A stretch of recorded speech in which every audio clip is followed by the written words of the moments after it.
What's up, everyone? I'm Sam from Team Sunny Days, and today we're going to be playing a league with one of my favorite decks in the Pioneer format, Goblin Sly. So, Goblin Sly, compared to a lot of traditional red decks in the Pioneer format, is very low to the ground, where in reality you don't have a lot of spells in your main deck that cost more than 2. These can both be discounted to 2 or even less, in Stoke the Flames' case 0. You have a ton of 1-drops, in the form of just random goblin dorks like Firebrand, Foundry Street, Frenzied Goblin, and Legion Loyalist.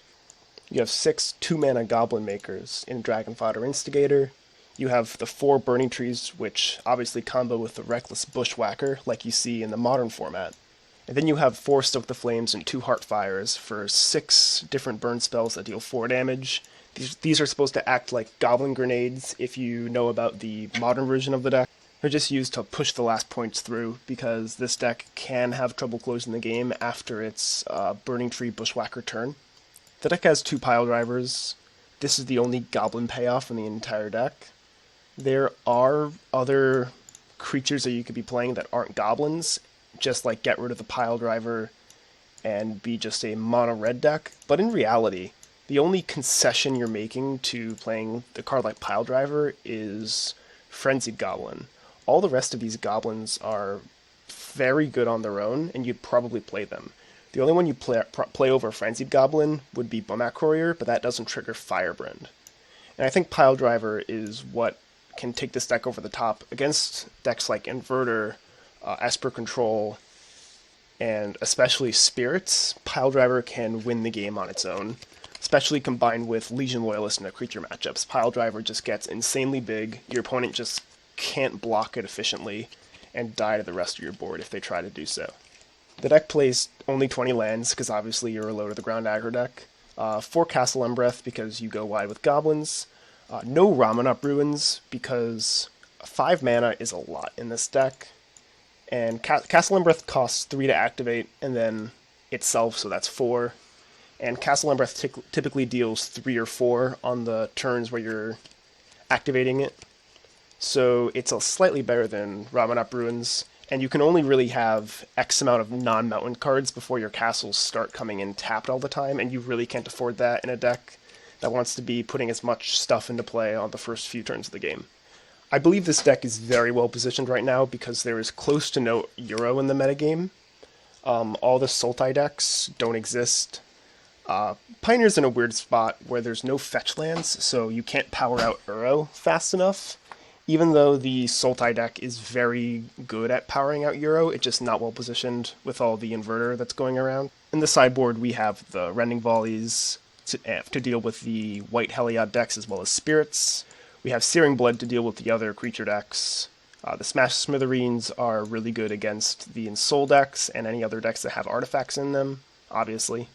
And then against Control, you want to be bringing in your Hazarets, your Goblin Rabblemaster, and your Piledrivers. These are the Haymaker threats that your opponent either must deal with or must counter on the way down, because there's not a lot of answers to Hazaret in this format. All the control decks are playing removal spells. There's no exile effects in this format. Some Inverter lists are playing 1 or 2 Vraska's Contempt, but that's literally it. Hazaret cannot be dealt with besides bouncing it with Teferi, taking it with a Thoughtseize, or countering it on the way down with a Censor or Mystical Dispute or Aether Gust.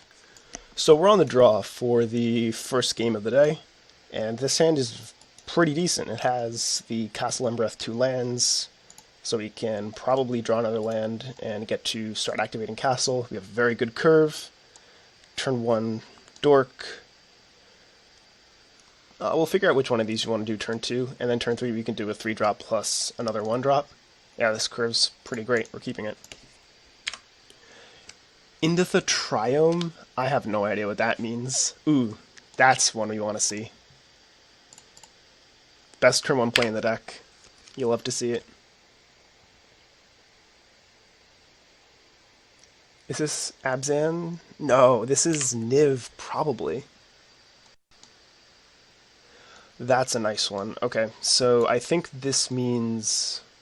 I think that means we want to play Dragon Fodder this turn, so next turn we can go Piledriver Loyalist.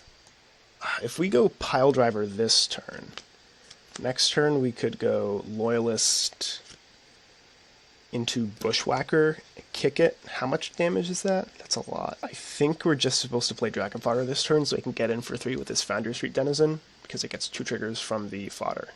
That seems pretty good. Yeah, assuming our opponent is on Niv, they're probably going to play a Wrath this turn. So getting in as much damage as we can is what we want to be doing, while leaving open the option to go, I guess, 1-drop into Piledriver, and then next turn another 1-drop into Bushwhacker for a lot of damage. Playing out 2 creatures incentivizes our opponent to Wrath here if they have it. Oh, this is... I don't think we can beat this deck. This is the... what's the card called? Soulflayer? Yeah, if our opponent ever gets a lifelinking Soulflayer, I do not believe we can actually win the game from that position. Yeah, so this turn we're going to just play out a Piledriver, and then a Legion Loyalist. It doesn't really matter which of these cards we play out. We'd rather have the Legion Loyalist in play in case our opponent has yet another Thoughtseize. So we actually do have a chance in this game if our opponent... So our opponent isn't actually doing a whole lot with their Soulflayer. They have no creatures in the graveyard to give it any abilities. If they're able to give it lifelink indestructible, we thankfully have this Wild Slash that we can use to kill one of our own creatures. Gather the Pact. Looks like our opponent found the Soulflayer, and they can give it Double Strike, Indestructible, and Trample, but that's it. That's not going to be anywhere near good enough. Yeah, we win this game. Our Piledriver is going to be way too big for them to deal with.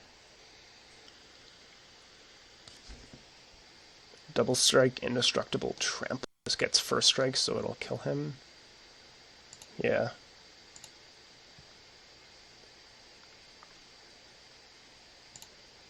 This is good enough.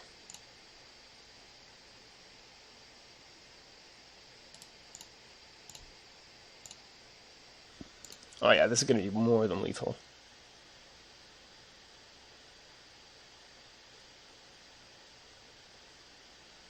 They figured it out. Alright, so this matchup obviously isn't great. I think we are going to be siding in this Tormod. Obviously, this Tormod script. If we take a look at what their deck does, it looks like their game plan against us is just some sweepers and then a lifelinking Soulflayer, which we are not going to be able to really deal with. So I think it's just bringing in the Tormod script. We need to decide if we actually want this Hazoret or not. I suspect we do not. We do want this Piledriver, so we can try to go as big as possible. We need to make 2 cuts. These Wild Slashes just aren't great. I think it's fine to cut the Slashes. They don't actually kill anything of importance of our opponent's deck. The Soulflayer deck no longer plays Deathrite Shaman, if I remember correctly. So we don't need to deal with that. So just like being as aggressive as possible should be the primary game plan.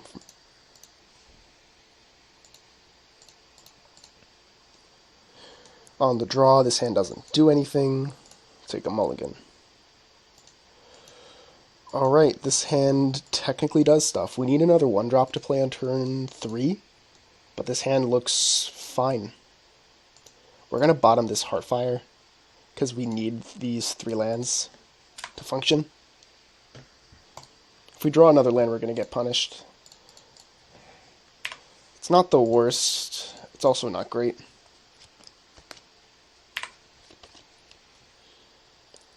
Carry added, yeah, that's what we were not wanting to see. Alright. Let's attack first, because I'm not bad at magic. But he's gonna block. Yeah.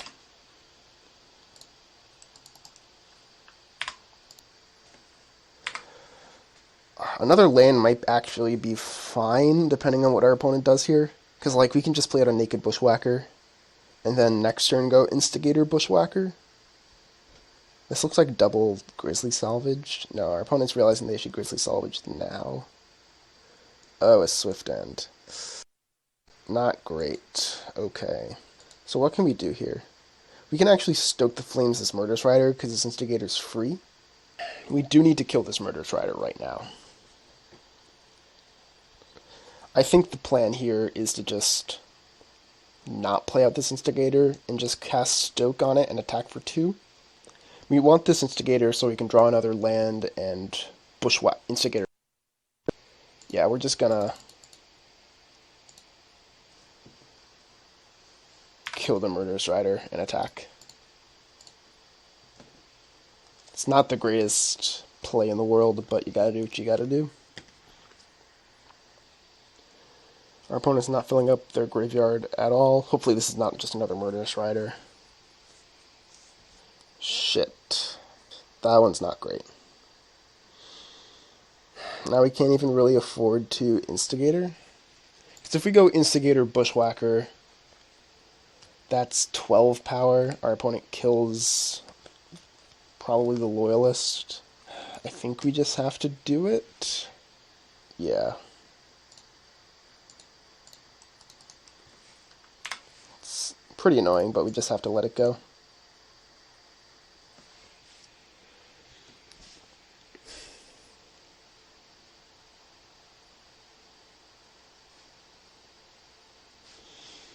Yeah, next turn if we draw another 2-drop, like, if we draw Piledriver, we win the game. But we don't have a ton of great things to do. It's not bad. We can Heartfire the Murderous Rider, sacking I guess a Goblin token, and then Bushwhacker.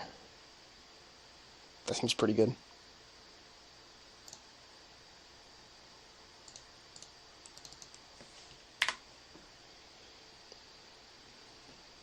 We're just applying the pressure. Next turn we can activate Castle and Breath to get another Anthem effect. Opponent's going to block here. They're taking 9. They go to 3. Yeah, seems pretty good. Oh, they blocked that. They just want to get a Soulflayer online. Yeah, our opponent has been stumbling this entire match. Their deck doesn't actually do anything.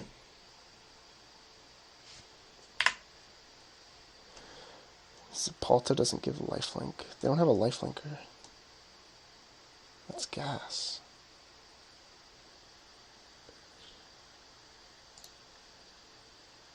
Yeah. We just get to Burning Tree, activate Castle, and kill them.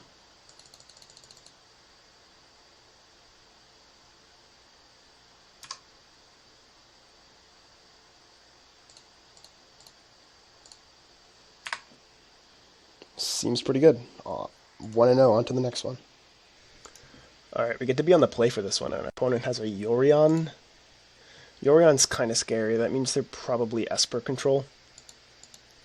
I think we have a fine matchup against the Luca deck, but against Esper, we're probably not that favored. And this hand's fine. If our opponent doesn't have a sweeper, they're probably dead. He's good to go out of the gates hard.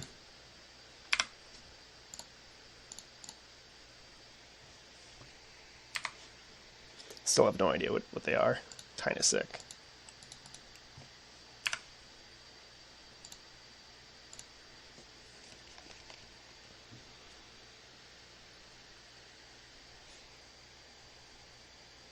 So this means they're Esper control. That's not great. Alright, that Thoughtseize doesn't do a whole lot, so that's kinda sick. Shambling Vent, I can't beat that card. Alright, that was a nice one though.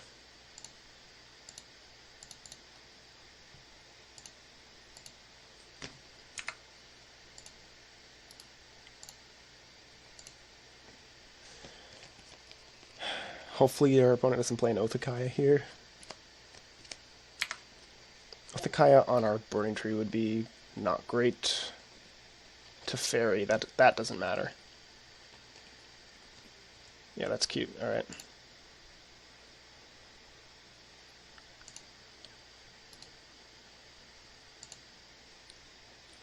Let's only attack that at Teferi and attack these here.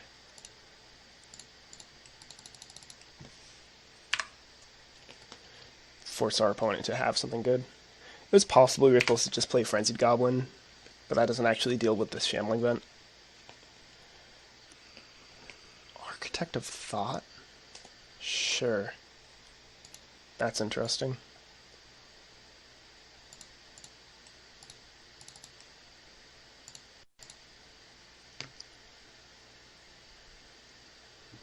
So this will deal 1, 2, 3. Yeah, right? Yeah, 1, 2, 3, 4, 5. Yeah, I don't get what's happening. I didn't need to play out that Frenzy Goblin. I just didn't do the math. That was a pretty weird Jace though. So against Esper control, we want the Hazards, we want the Piledrivers, we want the Rabble Master. Not a whole else we want. Here we cut the 3 Wild Slash. I don't actually know what the last cut is, because typically I only have 3 Wild Slashes in my deck. I only have 4 in my deck normally. I put the 4th one in the sideboard for this league. So I think the worst one is probably Frenzied Goblin. It's either that or like a land, a Bushwhacker. It's probably fine to cut this Frenzied Goblin, go down to 14 1-drops. You don't want to cut the reach in these matchups, so it's probably just like the worst 1-drop. That seems fine. And so we're bringing in Hazard, you don't want to cut a land. This hand doesn't have a 1-drop, but it does have a game plan. In turn 2, Instigator, turn 3, Burning Tree, Bushwhacker, so I think I'm going to keep it. Our opponent's mulliganing to 5. It's kind of hot. We're extremely far ahead if we draw a 1-drop here. We have 14 in our deck right now. Yep, okay. This is probably an Omen, yeah. Alright, there's the land card.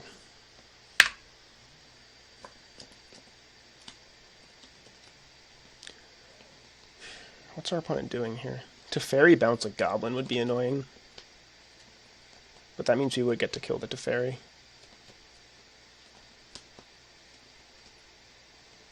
Elspeth's Nightmare. Jesus, dude. You got it. That's really good.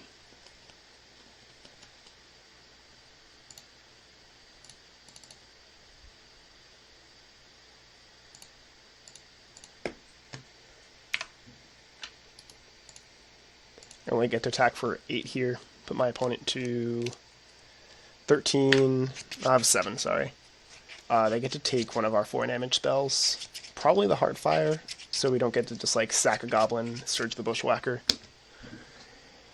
We need to draw an actual spell now. Oh, okay. What is this card? Narset? That doesn't matter, right? Right? Does that mean they didn't have a Wrath? Oh. Is that lethal? This has to be lethal.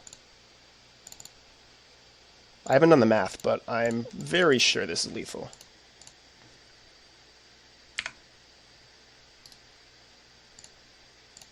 That's going to be a very big Piledriver. Jesus. That was a beating from us. And we still had the Heartfire for the reach. God damn. Dumb wins like that is what you want to do when you are playing against a really bad matchup. On the play again for match 3. Hype, dude. Yeah, this hand's really good. We get to turn 1 the Legion Loyalist, turn 2, I guess it's probably Burning Tree, Bushwhacker, depending on what we draw. If we draw like a Dragon Fodder, I think we are just playing out Burning Tree, Dragon Fodder, and then Fanatical. So our opponent just played Swamp Pass after tanking. There's the Dragon Fodder we were talking about. I think this turn we need to just play out the Dragon Fodder. Like, the upside of going Burning Tree into Bushwhacker is just so high. Yeah, and because we don't have another land, we can't play out the Burning Tree now. So we're just attacking and then playing a Dragon Fodder.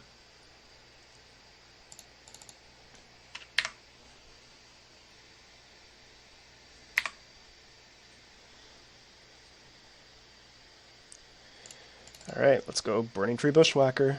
Hope our opponent Only has like some fatal pushes and shit. Hand's gonna be pretty good after this.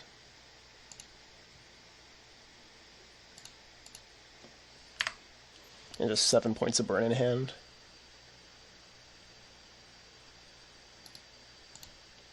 This is 8, putting our opponent to 10. That's what you like to see. I don't know what our opponent's doing yet. I would love to see our opponent just like hardcast a Murderous Rider. Okay, that's the game.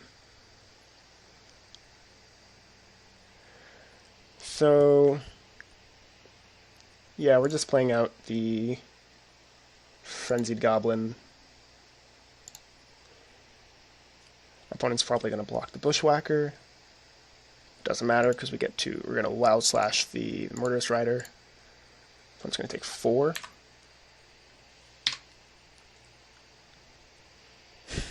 Opponent's now dead on board. They have to deal with all our things, and even so, we have 5 points of burn in hand.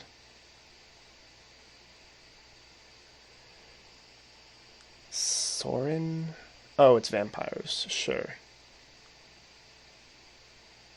Yeah, that doesn't do it, dude. I'm sorry. Poor man. Yeah, they're all going at him. Yeah, let's just attack. Seems pretty good. So this isn't mono black aggro, this is vampires. I don't really know what to do here. I'm suspecting this Wild Slash is going to be good. I'm actually going to need to take a look at one. So if you take a look at this list, they're going to have Kalidas, Murderous Rider, Gifted Aetherborn. This is not going to be a fun matchup for me. Liliana the Last Hope. Ooh, not great. Not great. So I think we want Hazoret. That's really the only way we're ever beating Death Touch Lifelinker dudes. I don't know if we're beating that anyway. I honestly have no idea. This Wild Slash doesn't actually do anything. It only hits these two. Wild Slash doesn't do anything. That's unreal. I don't think we have a single sideboard card for this matchup. Piledriver's not great. I guess we can bring in Hazarets for like the Piledrivers. Piledrivers just don't do enough. That seems fine. I don't want Rabble Masters. I don't want to just throw my Goblins into Lifelinkers because of the static on it. Yeah, I guess we just submit like this. It's kind of unreal. Not the greatest 7. Let's try again. Yeah, this is what you want, technically. Let's keep this bottom that. We get to go turn 1, Legion Loyalist, turn 2 fodder. It's a game plan.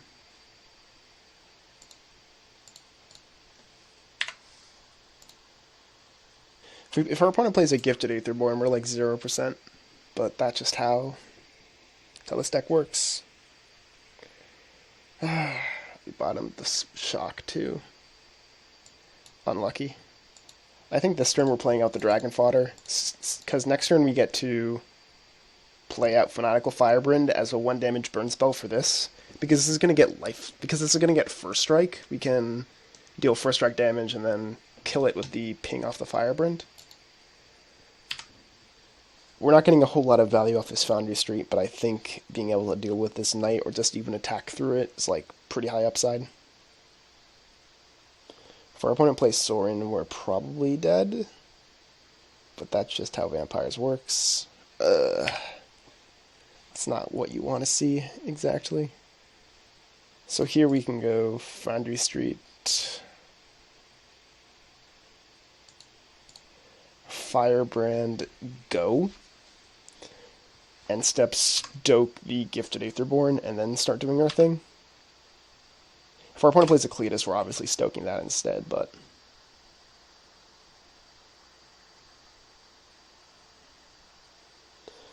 Liliana. Ouch.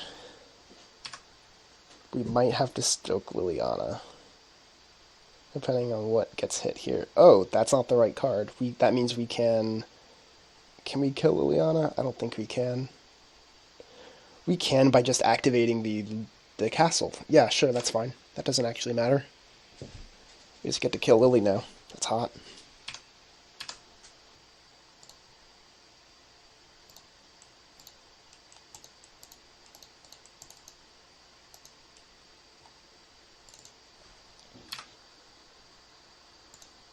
Yeah, so Lily, face. Yeah, this guarantees just kill Lily. He's going to declare no blocks. That doesn't make sense. So he's just throwing away his knight. That's what you like to see, I guess. Not a lot of people understand how the card Legion Loyalist works. It gives a lot of random text. Please don't play a Kalitas. Please don't play a Kalitas. That's a Kalitas. We need a 4 damage removal spell. Not a 4 damage removal spell. I have a feeling we're dead.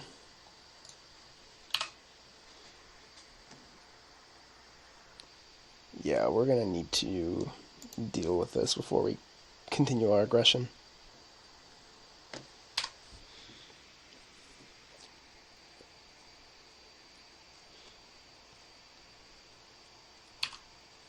That was a great draw. Okay. Now what happens if we just attack face? Just attack his face out. I don't think anything good comes out from that. I think we just attack the Sorin with the Hazoret. I mean, he's probably... Oh, he just didn't activate Mutavault. Sure. That's pretty weird. So Sorin's dead now. Okay, I don't know exactly what happened there, but... Like I said in sideboarding, the only way we're beating a Kalitas is going bigger with Hazoret, and that's what we're doing. Soon Kalitas is going to get out of Hazoret range, but gotta get done what you can get done. Murderous Riders, sure. It's another lifelinking threat.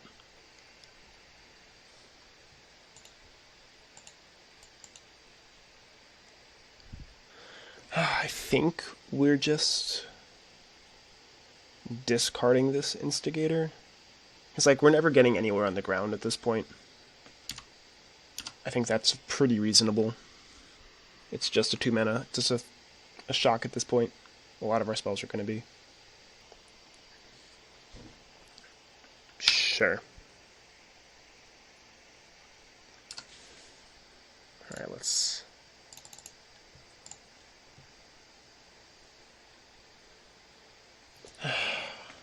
So, our opponent's just going to be able to just, like, block with Zombie, and then sack to Kalitas. Block with, like, a Mutable or Zombie, and then sack to Kalitas. You can do that for an arbitrarily large amount of time.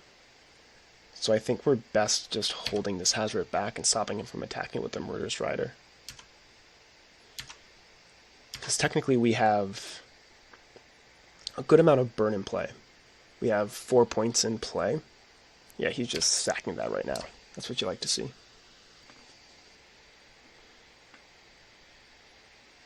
Fatal Push. Yeah.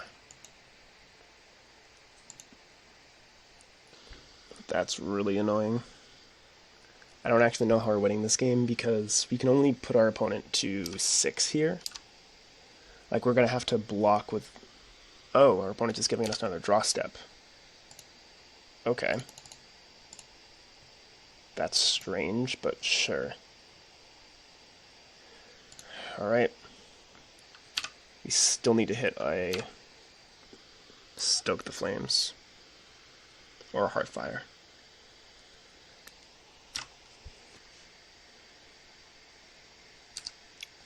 So I think because we drew the Wild Slash, we don't need to actually activate the Hazoret, because there are going to be lines where you're going to have to block with a Goblin and then a Wild Slash the Kalitas in order to survive. Because like this turn, we're going to be able to, if he attacks, which he probably should be, I just get to block with Fireburn, sack, target him, he goes to 6. He's just not attacking though. Yeah, sure. So we get to block with Firebrand, put our opponent to 6. So they're still dead to Heartfire or Stoke, which we have 5 more hits in our deck. If we don't hit, we still need to be able to like block with a Goblin token and then Wild Slash the token, so he doesn't gain 8 life. Yeah, we're gonna need to do that. It just gives us another out to drawing a burn spell.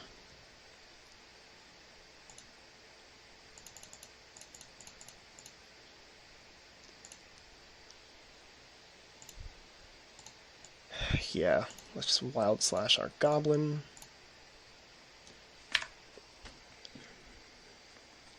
Still can draw one of our nice ones.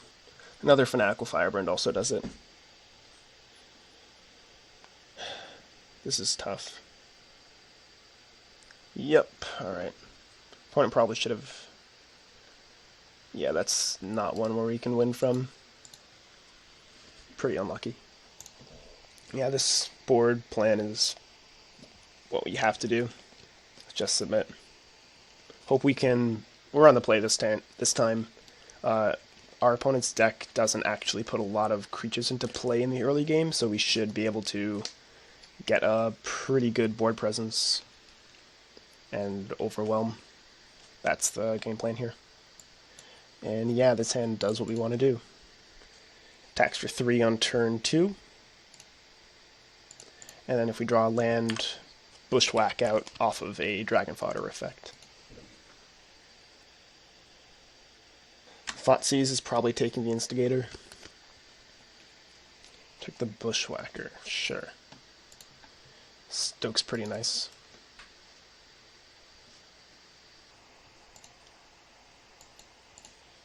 Let's get in there.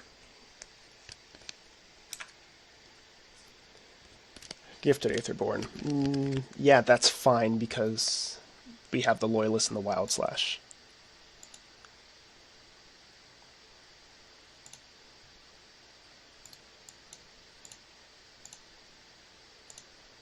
I think our opponent knows how the Wild Slash trick works from game 1, but they're still going for it. Now we need to draw a Brunch Emissary for this Bushwhacker.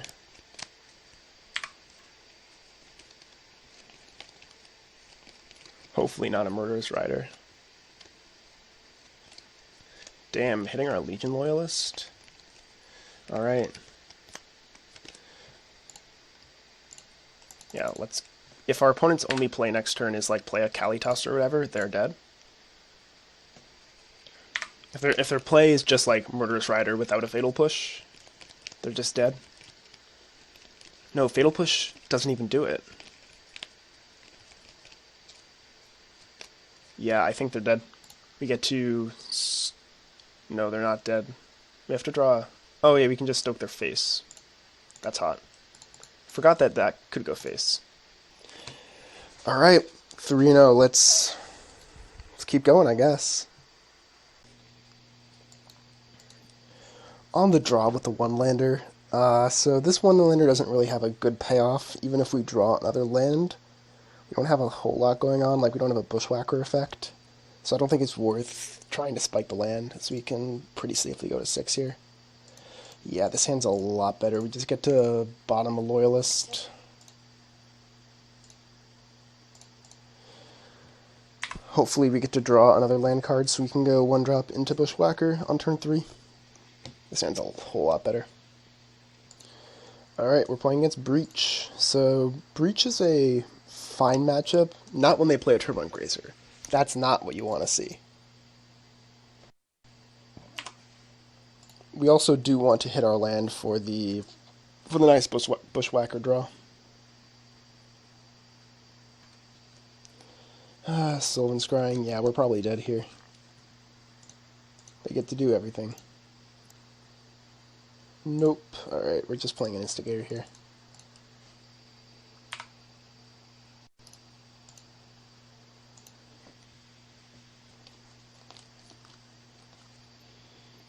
Next turn, even if we don't draw a land, we still get to go Instigator. I mean, maybe if we... Yeah, I guess next turn, if we draw a land, we get to go Foundy Street Bushwhacker attack for a lot. We're probably dead here. Our opponent has 4 cards in hand. They have a lot of mana. Not looking too hot.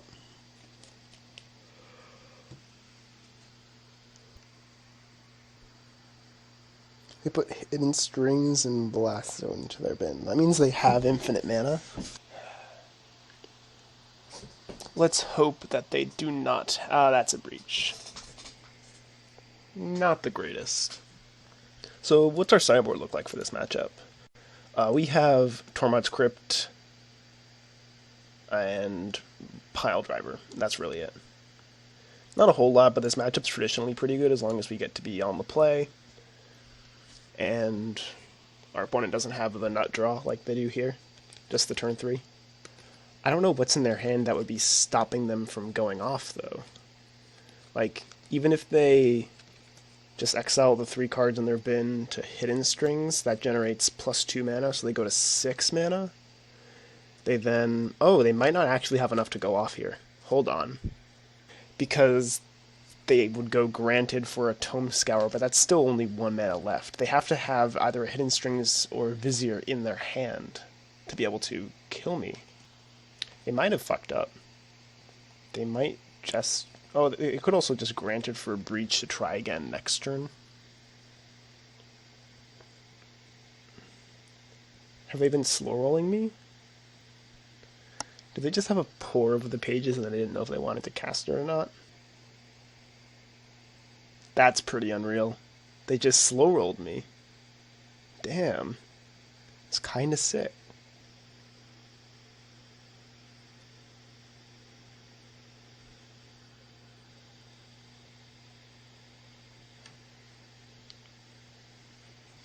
Now they have enough to kill me. Wow, nice slow roll. That's kinda sick.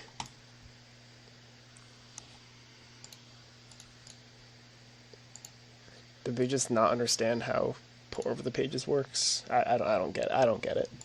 Alright, let's bring in what we talked about. Bring in the Tormod's Crypt, bring in the Piledriver. What are we taking out here? Probably Wild Slash is worse than Frenzied Goblin. Wild Slash is, in a vacuum, the worst card, because it's not a creature you can play on 1. Like, because currently we only have 15 dudes you can play on 1. I think that's pretty fair. Is Rabblemaster better than Wild Slash? Probably not. Is Hazard better than Wild Slash? No. Alright, yeah, I guess we're good like this. On the play with a 1-lander that looks fine, but it doesn't actually do a whole lot, so I think we have to mulligan to a faster hand. That's not it. Yeah, this is what you look for. I mean, we bottom... Yeah, just keep the fastest, like, put as many creatures in play as you can. This is, like, maximum damage.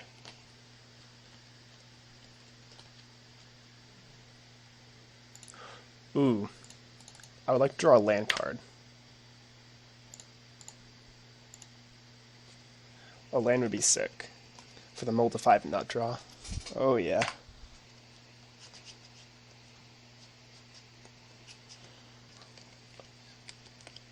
That is the land card. Yeah, we got there. I haven't done the math on how much damage this is. It's probably a lot. Yeah, they are dead unless they can kill me right here. This was pretty close to the perfect multi-5. Can't really ask for a lot more. Try to run it back in the third game. Yeah, this hand is nutty. Oh my god. I need to figure out how to sequence this because, like, I know I'm going turn 1 Foundry Street. I then need to figure out if I'm gonna play this Instigator on 2 or not. Depends what our opponent's start is. So turn 1 Foundry Street into turn 2 Burning Tree, Bushwhack is, oh, shoot. If we draw another, alright, so if we draw another land next turn, we're going Instigator into Burning Tree, Foundry Street, Bushwhacker. I haven't done the math, but that has to be lethal. If I draw a land, I'm doing that, but otherwise I think I'm just going Burning Tree, Bushwhacker. It's probably pretty high upside.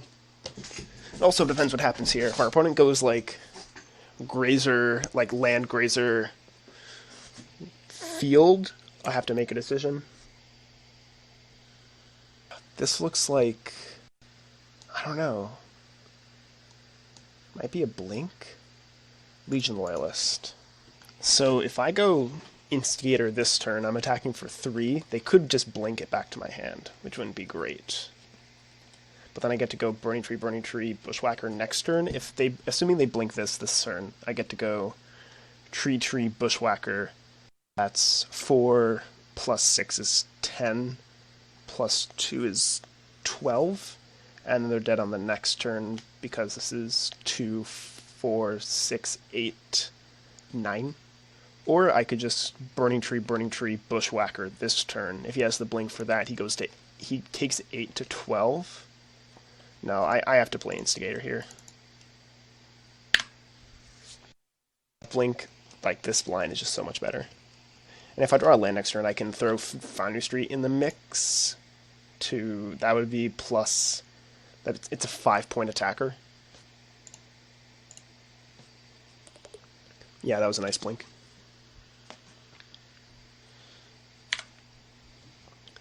Depending on what happens here, I might just go Foundry Street, so I can guarantee the kill for the next turn.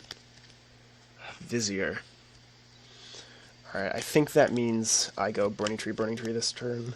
So Burning Tree, Bushwhacker this turn. He blocks a Bushwhacker and takes 6, 7, 8, 9, 10. I think it has to be Foundry Street, as bad as that is. Yeah, this line doesn't actually guarantee the kill. This does. It doesn't guarantee because they're not going to get trample. But this Legion Loyalist, if I have drawn another land, this Legion Loyalist is going to guarantee the lethal. Yeah, because if I draw another land, these Foundry Streets are going to be 6-point attackers. Oh, shit, a Blast Zone. That's not great.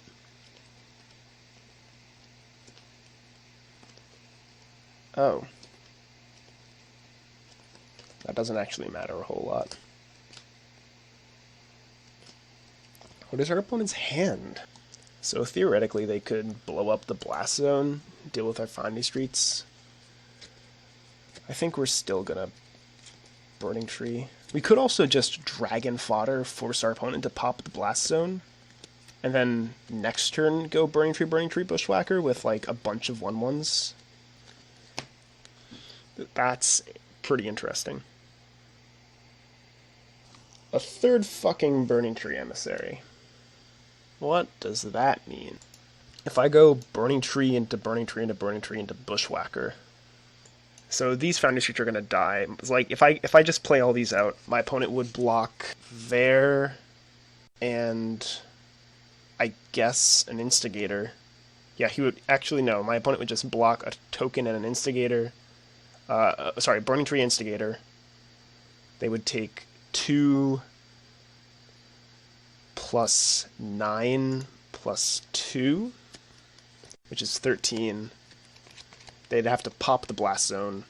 And then next turn we go Legion Loyalist.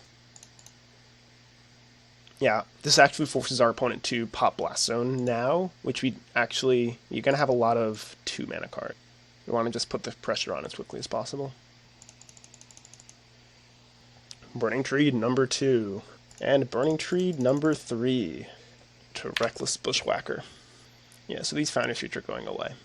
Not ideal, but it's fine. Yeah, so our opponent's just going to block, I guess, a Burning Tree. The Grazer's going to block a Burning Tree. The Vizier's probably going to block a Goblin token.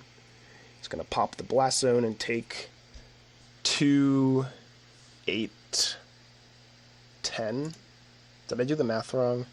Yeah, 2, 8, 10. Yeah. Not great.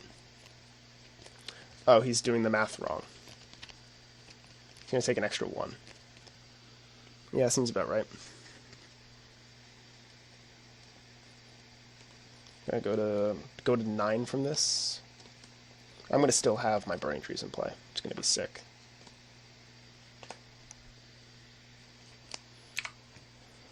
Hopefully our opponent's hand does nothing. They only have 3 cards in hand. They haven't played a Lotus Field yet, so it's probably not actually able to do a whole lot. Like if we play out a Legion Loyal, if we just like play Loyalist attack, they block here, take 1 plus 6 is 7. They go to 1, or they just concede.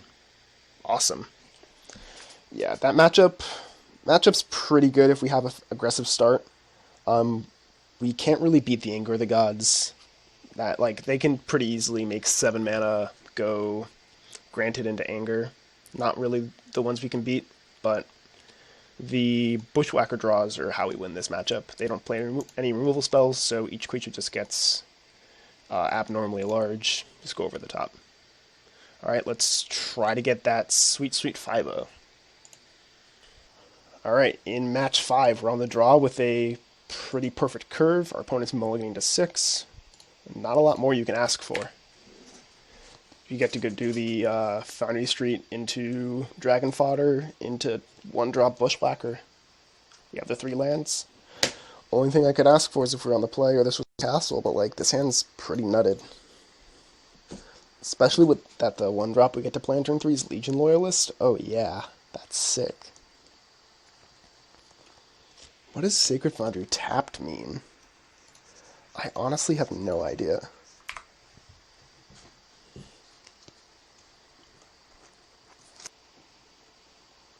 Oh, it's Winota, sure. This matchup's not the greatest for us.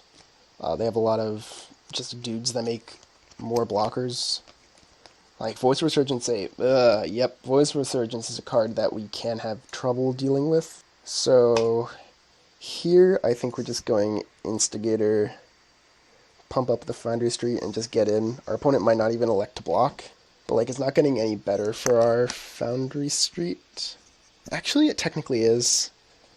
Because, yeah, for our next turn, yeah, we're just not going to attack. I realized because we're going to get a first strike, it's definitely better to not do anything with this Foundry Street.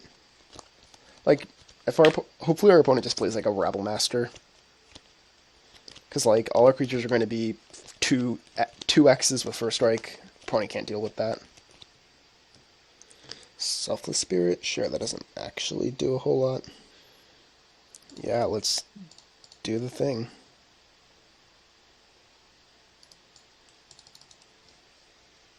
How much damage is this going to be? I don't know. It doesn't actually matter.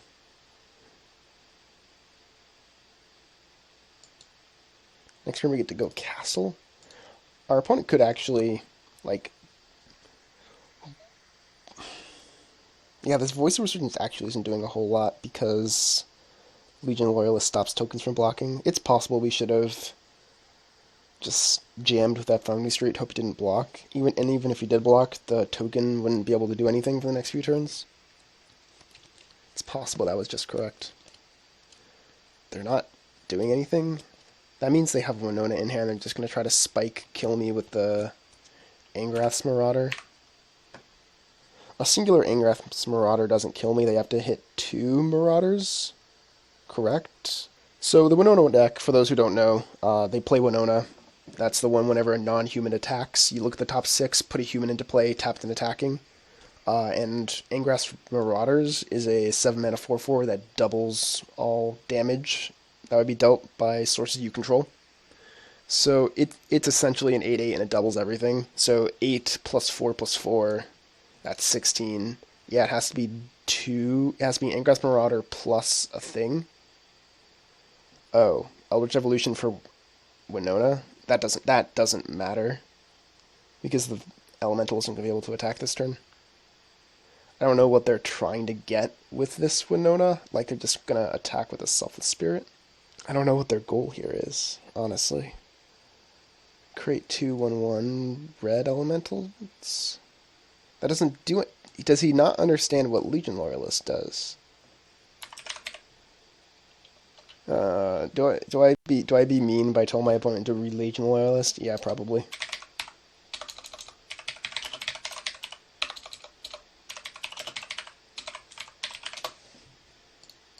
Yeah, we're just playing out a...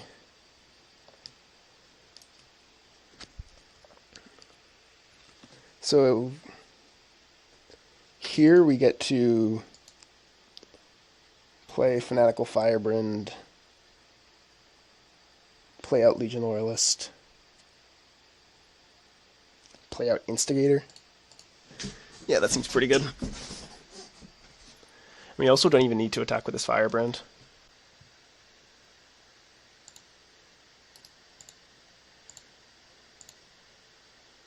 First strike, trample. And can't be blocked creature tokens until end of turn. Yeah, I'm sorry, opponent. You gotta read the cards more carefully. Yeah, this one. This is a hot one. I'll give it to him. Like, I don't know if this is stock for Winota, but it's really sick.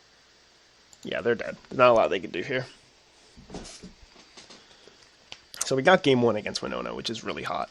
For game 2, we want to be bringing in the Searing Bloods, the Wild Slash, and then you need to decide if you want Rending Volley. So Rending Volley deals with Winota. It also kills Selfless Spirit, and then Voice Resurgence slash the token it makes. I don't think you want the whole 3. I need to see what we're actually taking out in this matchup. Yeah, so here we're probably going to be taking out these, the Piledrivers. They're not the greatest. They don't have any blue creatures. And like the only way Piledriver is going to be good is if we have the Loyalist.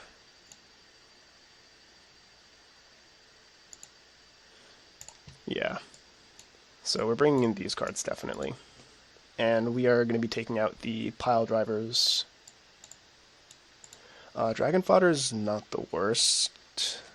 It's also I think you want at least one Rending Volley. It's just an answer you need.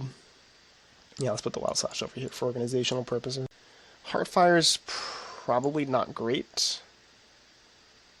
It is an answer to Winota, which is good. I might actually have to keep it in just because of that. Obviously, Legion Loyalist is going to be an all-star in this matchup. I think Heartfire might not be good enough. It's just so slow. It's just too slow, and we want to like be putting as much power into play. It's also possible that Searing Blood isn't great, because like they have like Selfless Spirit just like bodies this card in every way. If they play Selfless Spirit, our next Searing Blood doesn't actually do anything. Searing Blood, we have the 4 Wild Slash. I think we can afford to cut like 2 Searing Blood, just go like this. This is probably fine. Alright, so take a look at this hand. It doesn't actually do a whole lot. So we have the turn 1 dude, turn 2 Searing Blood. And like the double Burning Tree is going to be good if we find a Bushwhacker. I think because Burning Tree combos so well with Stoke the Flames, we're just going to keep it. Like, we're just going to play their Frenzy Goblin on 1. Turn 2, hopefully they don't play a Selfless Spirit. Hopefully it's just that they needed an untapped green source for their Dork, so we can just Searing Blood the Dork. That would be ideal. Oh shit, I was right. Let's go. That was the best possible play for us. Let's Searing Blood the Elf.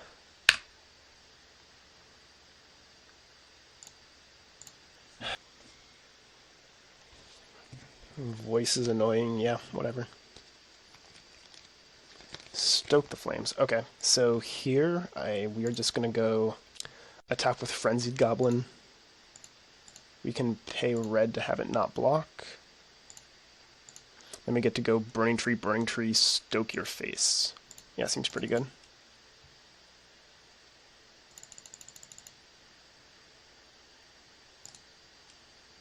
So our opponent's at a pretty low life total. If they like untap play Winota, it's not great. They get an attack in with the Voice Resurgence. Yeah, if they play Winota and attack with Voice, like if they put in a Ingress Marauders, we might actually be forced to just Stoke the Marauders instead of the Winota. And we're sort of SOL at that point. Another Voice Resurgence, that's so annoying, dude. Oh my god.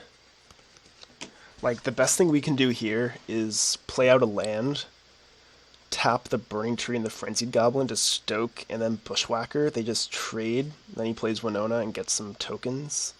That's not great.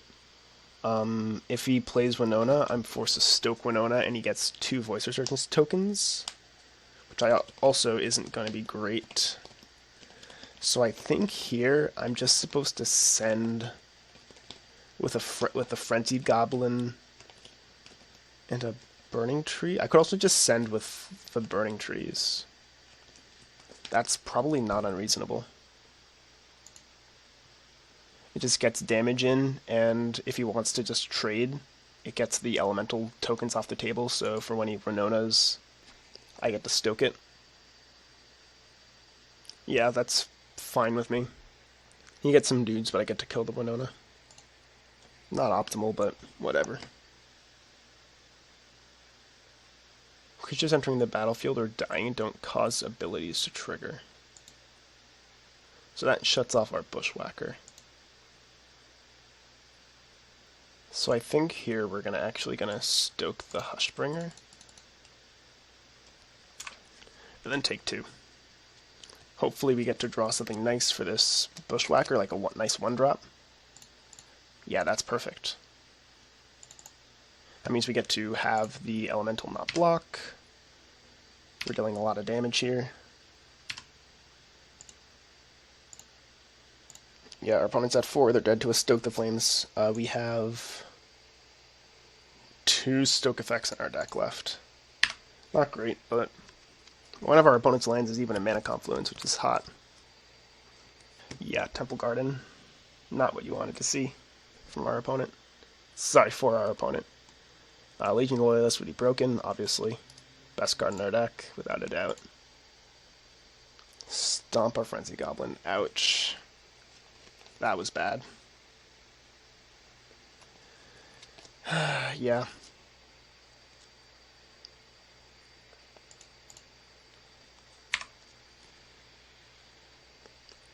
So we need to decide if we want to attack with these.